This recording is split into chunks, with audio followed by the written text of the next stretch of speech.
አንዳንድ ጊዜ ጸልያችሁበት አይነት ሰው ይመጣና ግጥም ከጸሎታችሁ ጋር ግጥምጥም የሚል ሰው ይመጣል። ተቻኩላችሁ ዘው ብላችሁ ስትገቡ አንድ ልጅ ያለው ሚስት አለው። ቆንጆ እኮ ዋጋ የሚኖራት እኮ መንፈሳዊ ሰዎች ጋር ርምጥብጥ ጋር እኮ ቆንጆ ዋጋ ይላት። ጤነኛ ሆናችሁ ፖዚሽናችሁ ላይ ካላችሁ እግዚአብሔር እናንተን ያስቀመጠበት ቦታ ላይ ከተቀመጣችሁ እግዚአብሔር የሰጣችሁ ነገር አረክቷችሁ በቅቷችሁ አስደስቷችሁ ሐሴት እያረጋችሁበት ትኖራላችሁ። ካበለሻሻችሁት ግን ምንም ነገር ቢሰጣችሁ ሁሌ የጎደለ ነው ይመስላችሁ። ተረጋግቶ ነገሮችን ማየት ጥሩ ነው። ጸልያለሁና ጠየቀኝ እኮ ብሎ ጭራ እንዲ መጠፍጠፍ ጥሩ አይደለም። ተረጋጊ ማአት ሰው እኮ ነው እንደዚህ በቃ ሾላ የሆነ ይመጣ። አሁን እቺን ነገር እናደርጋለን ብለው ምንም መንፈሳዊነት ባልዞረበት ሰፈር ያልዞሩ ሰዎች እንጸልያለን ውሸት አይጸልዩም። ተነስተው ኦኬ ነው የሚሉት። አንዳንዶች ተንበርክከው ሳይሆን በሶሻል ሚዲያ ክሮስ ቼክ ያደርጉታል። ሰውየው ምን አለው ምን የለው። ቁማርተኞች ኧረ በእናትህ ከከነ ዘከክ አይቻልም። ስርዓት ያዝ። ቁም ነገር ነገህን አታበላሽው። እርድና መስሎ ስለማይታወቅ እንዴ ምናምን ትንዘላዘልና ነገ በወሲ ባልተጣጣምንም የሚባል በሽተኛ ትሆናል። የታውቀ ነው መጣምና አለመጣም የምታውቀው? ስትልከሰከስ እኮ መልከስከስ እኮ ነው አለመጣጣምን የሚፈጥረው። ምንም ማያቅሰው ምንድነው የሚጥመው ምንድነው ማይጥመው? ዘፍጥረት 24:16 ምን እንደነበረች ልጅቷ ይናገራል። ደግ ብቻ አይደል ብላቴናዋም መልኳም እጅግ ያማረ አብረና አንበባው እሱን ያማረ ከዛ አንድ ላይ ምን ነው ወንድ ነው አንተ ሴቶቹ አትሉም እንዲያብራችሁ ወንድ የማታውቅ ድንግል ነበረች። ወደ ምንጭም ወረደች፣ እንስራዋንም ሞላች፣ ተመልሳም መጣች። ምንድናት ልጅቷ? ድንግል ነበረች። ድንግል ናት፣ ቆንጆ ናት፣ ደግ ናት፣ ሃርድ ወርከር ናት። እንዴት ነው እንደዚህ መኖር ይቻላል ወይ? አሁን ድንግል የተራከሰባቸው ወጣቶች ቲኔጀሮች እርክስ፣ አሁን ደግሞ እርክስ። ምን አይነት ሴጣን እንዳስተማራቸው በሌሊት አልገባኝ። ቀን እንኳን አይመስለኝም። እኛ አለ እርክስ።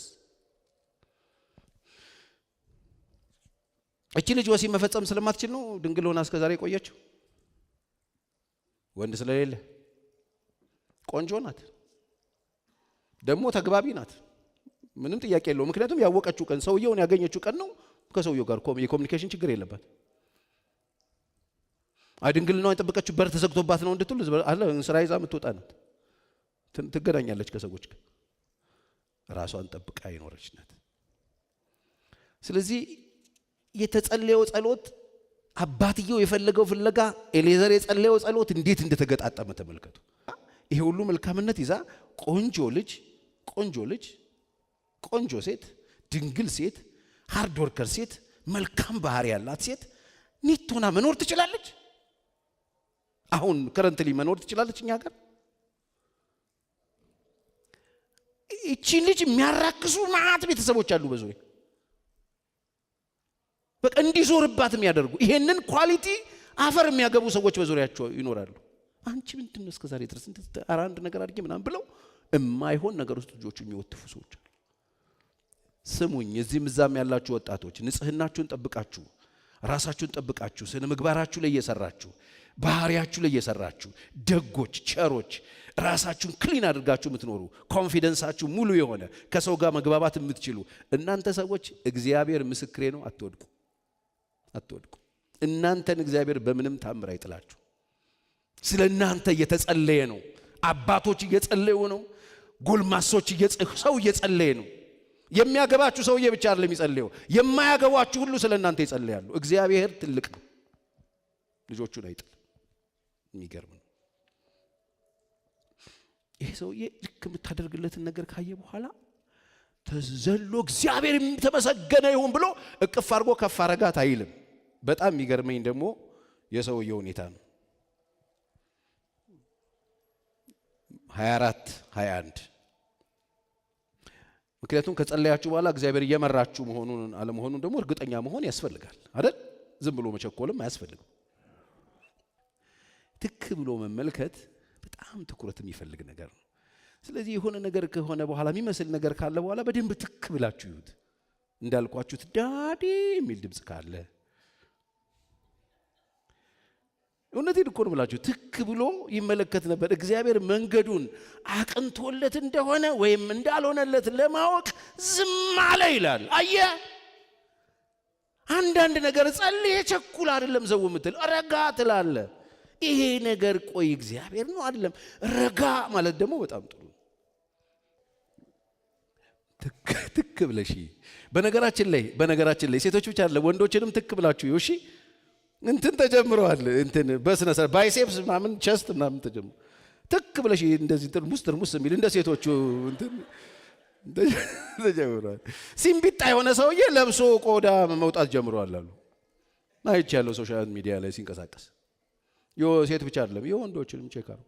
ትኩር ብለ ምናልባት ማለት እቺ ልጅ ይሄ በጎነት አንዳንድ በጎነቶችን በደንብ ትኩር ብሎ ማየት ጥሩ ነው።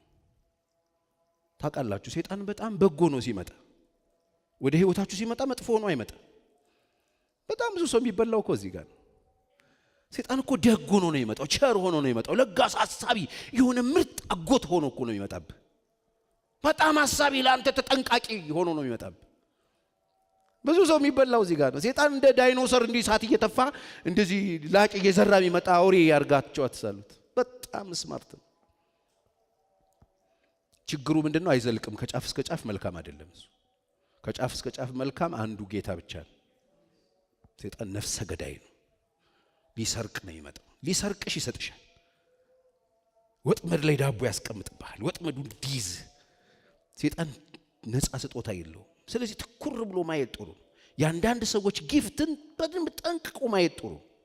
የአንዳንድ ሰዎች ቸርነት፣ የአንዳንድ ሰዎች ደግነት፣ የአንዳንድ ሰዎች መልካምነት ከሆነ ነገር ጋር ሊያያዝ ይችላል። መጠንቀቅ ጥሩ ነው። ትኩር ብሎ እቺ ልጅ ውሃ ጠጥተዋለች፣ እሱም ብቻ አይደለም ግመሎቹን አጠጥታለች። ኤሌዘር ምን አይነት መንፈሳዊ ሰው ነው? አይ ወዶ አይደለም አብርሃም ቤቱ እስኪያረጅ ድረስ ቁጭ ያደረገው። በጣም የሚገርም መንፈሳዊ ሰው ትኩር ብሎ ያያታል። እግዚአብሔር ይሄን ነገር የእግዚአብሔር እጅ ነው፣ እግዚአብሔር አለበት ይባላል። አንዳንድ ነገር ስለሰላላችሁ ዘው ብላችሁ አትገው። ቆም ብሎ ይታሰባል። ማሰቢያ ጊዜ፣ መጸለያ ጊዜ የምር እኮ ያስፈልጋል። ቀስ ብሎ ጊዜ ወስዶ ማየት በጣም ጠቃሚ ነው የሚሆነው። እንደሱ ካደረጋችሁ ነገሮች ይስተካከላሉ። እግዚአብሔር ይሰራል። መጽሐፍ ቅዱስና የይስሐቅን ሲሰራለት መንገዱ እንዴት እንዳቀናለት በደንብ እርግጠኛ ለመሆን ቀጣዩን ስቴፕ ሲሄድ ታያላችሁ። 24 28 አሁንም ዘፍጥረት ላይ ነው ያለሁት። አንድ ቤት ነው እንዴት እንደተሰራ እያየን ያለ ነው። ከ28 ጀምሮ ብላቴናዋም ሮጠች፣ ጨረሰች። በቃ አስተናገደች፣ ጨረሰችና ሮጠች። ይገርም። ለእናቷም ቤት ይህን ነገር ሁሉ ተናገረች። ምክንያቱም እሱ ማረፊያ የሚፈልግ ነው። የሆነውን ነገር ለርብቃም ላባ የተባለ ወንድም ነበራት። ላባም ወደ ውጭ ወደ ውሃው ምንጭ ወደ ሰውየው ሮጠ። ቀለበቱንና አምባሮቹን በእህቱ እጅ ባየ ጊዜ ስጦታ ሰጥቷት ነበረ። ከዛ በፊት ያለው እናንተ አንብቡት። የእህቱን የርብቃንም ነገር ያ ሰው እንዲህ አለኝ ያለችውን በሰማ ጊዜ እሱ ወደዚህ ሰው መጣ። እነሆም በውሃው ምንጭ አጠገብ ከግመሎቹ ዘንድ ቆሞ ነበረ። እርሱም አለው አንተ የእግዚአብሔር ብሩክ ደስ አይልም? ግባ። ስለምን አንተ በውጭ ቆመሃል? እኔም ቤቱን ለግመሎችህም ስፍራ አዘጋጅልሃለሁ አለው። ኤሌዘር የመጣበትን ጉዳይ ሳይናገር የቀረበለትን ምግብ አልበላም አለ ይላል መጽሐፍ። አስገቡት ብላ ሲሉት አልበላም አለ። አሁን ነገሩን እግዚአብሔር አስልቶለታል፣ እየተገጣጠመለት ነው። እና ማደሪያ እንሰጣለን ግባ ብላ ምናምን አሉት። ኖ አልበላም አለ ይላል። አይገርማችሁም? ይሄ ሽምግልና ስንሄድ ሰዎች ቤት ቁጭ በሉ ስንባል አንቀመጥም፣ ኧረ ቁጭ በሉ ሲባል አንቀመጥም የሚባለው ከዚህ ነው የተወሰደ። የመጽሐፍ ቅዱስ ካልቸሩ እኮ የመጽሐፍ ቅዱስ ሽምግልና ብዙ ጊዜ ሄጃለሁ። ማት ቤት ቁጭ ብሎ አንቀመጥ ይባላል። የኛ የኢትዮጵያ ባል አይደለም፣ ከመጽሐፍ ቅዱስ የተወሰደ የመጽሐፍ ቅዱስ ካልቸር ስርዓት ነው፣ ባህል። ከዛ ብላ ሲባል አልበላም አለ። ምክንያቱም 24:33 ላይ መብልን በፊቱ አቀረቡለት፣ እርሱ ግን ነገሬን እስክናገር ድረስ አልበላም አለ። እርሱም ተናገረ። ተናገር አለው ይላል።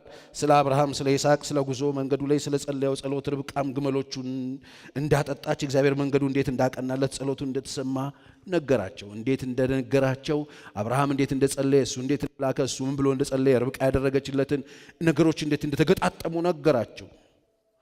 ነገራቸው። ከዛ ሰዎቹም ምን አረጉለት? ፈቀዱለት። እሱ ምን አረገ? በላ ይላል። ክብር ለእግዚአብሔር ይሁን። ታስታውሳላችሁ እነዚህ ርብቃ ቤት ለዚህ ለኤሌዘር የተደረገለት ነገር ነበር። ከዛ እኔ አላድርም አልውልም አለ። አንድ ቀን አድሮ በማግስቱ ሲል እንዴረ ትንሽ ጊዜ የምትወስዳት እንኳን ከሆነ ትንሽ ትዘግይልን፣ ልጃችን የምትሄድ ከሆነ ትቆይልን እባክህ ሲል ኖ እኔ እግዚአብሔር እንደዚህ በፍጥነት ነገሬን ሰርቶትማ ለጌታዬ ቶሎ ሄጄ መመለስ አለብኝ። ይሄ ጸሎቱን እግዚአብሔር እንዳሰላለት። ምክንያቱም ለምን አዘገይበታለሁ? እግዚአብሔር ሰርቶለታል፣ ለምን አዘገያለሁ? ሄጄ መልሱን መስጠት አለብኝ። እግዚአብሔር እኮ ሰርቶ ማዘግየት እኮ ማለት የፋርስ አለቃን ስራ መስራት። አንዳንድ ጊዜ እግዚአብሔር ሰርቶ አንዳንድ ሰዎች ያዘገያሉ፣ ይይዙታል። እግዚአብሔር አዞ ይይዙብሃል። ይሄ ስራ ምን ማለት ነው ታውቃላችሁ? እግዚአብሔር ለቆ መያዝ። የፋርስ አለቃ አጋንንት የዳንኤልን ጸሎት አየር ላይ የያዘበት ታስታውሳላችሁ? ከሱ ጋር አንድ ክፍል ናቸው። የሰዎችን የጸሎት መልስ መያዝ ማለት የአጋንንት ስራ መስራት። ቶሎ መልሱ። ሰውየው እየጸለየ እግዚአብሔር መልሱን በልባችሁ አስቀምጦ ቆይ ዛሬ ቆይ ነገ አትበሉ። እግዚአብሔር መልስ እናንተ ጋር ካለው ቶሎ መልሱ። በዛው ሰዓት ብትመልሱ ደግሞ በጣም አሪፍ። ምክንያቱም አንደኛ እግዚአብሔር እንዴት አይነት ሰራተኛ አምላክ እንደሆነ ያ የሚጸልይ ሰው መልስን ያገኛል። እንደሱ ነው አይደል ያለው? ዳንኤል ጸለየ እኮ የመጀመሪያው ቀን ላይ ነው ጸሎት የተመለሰለት። የመጀመሪያው ቀን ላይ ይዞት ሲወጣ ገብርኤል መልሱን የፋርስ አለቃ አየር ላይ ያዘው ይላል። 21 ቀን ተገዳደረው ይላል። መልሱን ለዳንኤል ይዞ መጥቶ ዳንኤል ጋር ለማድረስ ሲመጣ ያዘው። 21 ቀን በኋላ ሲቆይ ነው ሚካኤል ሄዶ ከገብርኤል ጋር ግብ ውስጥ የነበረውን የፋርስ አለቃ ጦርነት ውስጥ ገብቶ ሻሙላውን መዞ እሱ ሲያዝለት ገብርኤል ሾልኮ ዳንኤል ጋር መጣና ይኸው መልስ። አለቃው ነው አየር ላይ ይዞን ያዘገየን እንጂ የመጀመሪያው ቀን ነበር መልስ የመጣል እና አሁንም ሚካኤል ብቻውን ነው ሊሄድለት ብሎ ሄደ ይላል። አይገርማችሁ? ስለዚህ እግዚአብሔር ከመለሰ ለምንድን ነው ማዘገየው? እኔ ቶሎ ሄጄ መልሱ መስጠት አለብኝ። ለአብርሃም ባሪያውን ልኳል፣ ስለዚህ ጸልዩዋል፣ መልአኩን ከፊት ይሰዳል ብሏል። እምነቱ እሱ ጋር የነበረው ፌዝ ሌላ ነው። ስለዚህ ይሄንን እምነቱን ይሄንን ጸሎቱን እግዚአብሔር እንዴት እንዳሰላለት ሄጄ መልስ ልስጥ። ቶሎ ልቀቁኛል። ሚገርም ነው። ኤሌዘር ሚገርም ነው። ወዲያውኑ በቃ አሰናበቱት። እሷን ትጠየቅ ተባለ። እሷም ስትጠየቅ እሄዳለሁ አለች። ይሁን ለእግዚአብሔር ሲቃኝልህ እኮ እንደዚህ ቆይ ስትራስበት ልጸልይ አላለች። በቃ በእግዚአብሔር የተቃኘ ሰው እኮ እንደዚህ ነው። አይሟዘዝም። ተረክ ነው። በቃ ሄደች። ይስሐቅን ታውቀዋለች? አታውቀውም። ይሄ ቅኝት በመንፈሳዊ ቅኝት ስለሆነ በመንፈስ የተቃኘ ነገር ስለሆነ አይገርማችሁም? ሄደች። መውደድ የሚባለው ነገር ራሱ ከመውደድ አይጀመርም። ከመውደድ የተጀመረ በጣም ብዙ ከፍቅር የተጀመረ ቤት ዛሬ ብዙ ቤት የለም። ከፍቅር የተጀመረ በአንድ ቆርኪ እንትን እንበል በአንድ እንትን እንጠጣ ምናምን የተባባለ ያበደ አንዱ አንዱን ተነቅሶት አብዶ ጦዞ እብድ ክንፍ ብሎ የተጀመረ ቤት ብዙ ቤት የለም። በጸሎት የተጀመረ ቤት ነው ይሄ ቤት። በእግዚአብሔር መለኮታዊ ስሪት የተጀመረ ነው ይሄ ቤት። ሄደ ገቡ፣ ወደዳት ይላል። ፍቅር ደግሞ መጣ። አይገርም? በእግዚአብሔር እጅ ተጀመረ፣ ከዛ ይዞ ገባ፣ ወደዳት ይላል። እንዳይወዳት የሚያደርገው ምንም ነገር የለም። የቀማመሰው ብዙ ነገር የለም። ከማን ጋር ያወዳድራታል እሱ? አያችሁ፣ ፍቅር ጤነኛ ሆናችሁ ከኖራችሁ እግዚአብሔር የሰጣችሁን ነገር ወዳችሁት ደስ ብሏችሁ የምትኖሩበት ነው የሚሆን። ከተረመጠመጣችሁ ግን እግዚአብሔር የሰጣችሁ በምንም ታምር ደስተኛ ሊያደርጋችሁ አይችልም። ህይወታችሁ የተመታ ነው የሚሆን። ስለዚህ ቆም በሉ። እግዚአብሔር እንዲሰጣችሁ፣ በተለይ ወጣቶች፣ በተለይ አላገባችሁ ቨርጂኖች፣ ቨርጂንነት የፋራ የመሰላችሁ ሴቶችም ወንዶችም በእርግጥ እስካሁን ምንም አርጋታ ሞታል አንተ ወንድ ነህ ምናምን ሲሉ የሆነ የተደፈርክ ነገር በስሎ ምናምን እንዲህ ዞር ትላለህ። ይሁን የተበለጥክ ምናምን ይቅርብ። ዝም ብለናና ቸርች ኳየሩን በቃ አገኘው ጌታ የተመሰገነ። በቃ ኳየሩን ዝም ብለህ ጌታ መሰከረ እዚህ ከሰነበትክ ምንም ሰላም ትሆናለህ። ከተንቀሳቀስክ ግን ዚፕ መከፈቱ አይቀር። ግድ የለ ሪላክስ አድርግ። ምንም አትሆንም። ምግብ ካልበላ ብቻ ነው የሆነ ነገር የምትሆነው። ምግብ ማትበላ ውሃ ማትጠጣ በቂ እንቅልፍ ማታገኝ ከሆነ ችግር ውስጥ ትገባለህ። ስለዚህ ራስን ጠብቅ። ምክንያቱም ካልከኝ ደስተኛ ኑሮ ከፈለጋችሁ ቸሬ ምን እየሰራ ነው ካላችሁ እኔ እናንተ ወጣቶች ነገ ደስተኛ ኑሮ እንዲኖራችሁ ደስተኛ ትዳር እንዲኖራችሁ ዛሬ በየቢሮ እንደሚያለቅሱት በርካታ ቤቶች እንዳትሆኑ። ትዳር ነው ገብተዋል ወልደዋል ከብደዋል ግን ደስተኞች አይደሉም። ለምን? በጣም ብዙ የተመታ ነገር አለ። በምንም ልሰራልህ አልችልም። እሱ በምንም አትድነውም። ከባድ ነው። ስለዚህ ራሳችሁን ጠብቁ። በእግዚአብሔር ፊት ጸልዩ። እግዚአብሔር ትዳራችሁን ይስራላችሁ። እግዚአብሔር ትዳር ይሰጣል። እግዚአብሔር ትዳር ይሰራል፣ ይሰጣችኋል። የሚሰጠውን ትዳር ይዞ ለመቀጠል በጤነኛ አእምሮ ያዙ። ንጹህ ልብ ይኑራችሁ። ክሊን ሁኑ። ነገ እግዚአብሔር እቺ ልጅ አላወራት አያቃት። እግዚአብሔር ግን ስርትርት ባህሪዋ የተሰራ መልኳ የተሰራ ስርዓት ያላት ቤት አምጥቶ ሸለም። ዛሬ ቆይ እንደዚህ የተሰራ ቆንጆ ቢሰጠው የትኛው ወንድ ነው ደስተኛ ሆኖ ረክቶ ይዞ የሚኖረው? ስንት ቆንጆዎችን አይደል እንደወስዶ ሰው ዋጋ ያስከፈለብን ያለው? ምን የመሳሰሉ መልካም ልጆችን አይደል እንደወስደው በላያቸው ላይ 6-7 የደረቡባቸው? ቆንጆ እኮ ዋጋ የሚኖራት እኮ ቆንጆ ልብ ያላቸው ሰዎች ጋር። አላየችውም። ስሪቱ የእግዚአብሔር ስለሆነ እሺ ብላ ነው የመጣችው። ለምን ወደዳት? በቃ ሰላማዊ ሰው ስለሆነ። የመጨረሻ ሐሳቤ ልናገር። የትዳር ጓደኛ በምትመርጥበት ጊዜ አትሳሳት። ቅድም እንዳልኩ አይኔ እንዳትሳሳት። የትዳር ጓደኛ ስትመርጥ እንዳትሳሳት። መጽሐፍ ቅዱስ በምሳሌ 15:17 ላይ በጣም የሚገርመኝ ቃል ነው። ድሮ ይሄ ቃል በጣም ነበር የሚገርመኝ። የጎመን ወጥ በፍቅር መብላት የሰባ ፍሪዳን ጥል ባለበት ዘንድ ከመብላት ይሻላል። የጎመን ወጥ በፍቅር መብላት የሰባ ፍሪዳን ጥል ባለበት ዘንድ ከመብላት ይሻላል ይላል። ስለዚህ ስትመርጡ ፍሪዳ መርጣችሁ በጣም አሪፍ ኑሮ ብላችሁ የማይሆን ነገር ቫልዩ አድርጋችሁ በጣም የማይገባ ነገር አስባችሁና አይታችሁ ዘላችሁ እንዳትገቡ። መምረጥ ያለባችሁ ነገር የምትበሉትን አይደለም፣ የምትኖሩትን ሰው ነው መምረጥ ያለባችሁ። መልካም ባህሪ ያላቸው ወንድም ይሁን ሴት መልካም ባህሪ ያላት። ዛሬ በጣም ብዙ ሰዎች ፍሪዳ ብለው ገብተው ራሳቸው ፍሪዳ ሆነዋል።